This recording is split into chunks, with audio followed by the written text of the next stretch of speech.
हमारे चैनल को सब्सक्राइब करें और बेल आइकन दबाएं।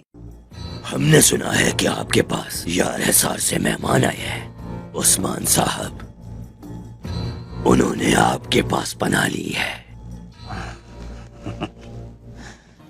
उस्मान साहब और निकोला के माबैन जबरदस्त जंग होगी। निकोला मुहाजिरीन चाहता है और उस्मान साहब नहीं मान रहे।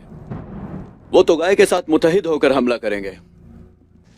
उन्होंने ये हमसे पूछे बगैर किया और आपने हम मंगोलों से पूछे बगैर उन्हें कबूल कर लिया। इस नेक मकसद में हम उस्मान साहब के साथ खड़े होंगे। नहीं, अगर किसी ने मेरे यहां पनाह लेने वालों पे नजर रखी तो याद रखना कि उसका सर कलम करने से भी पहले उसकी आंखें नोच ली जाएंगी।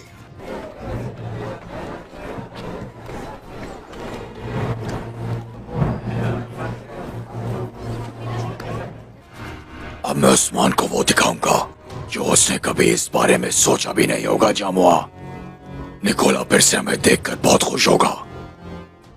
एक हिस्सा क्यों? बगैर कब्रों के लाशें, मुर्दाखोरों की दावत। For more updates, subscribe to our channel, click the show links and enjoy watching the videos.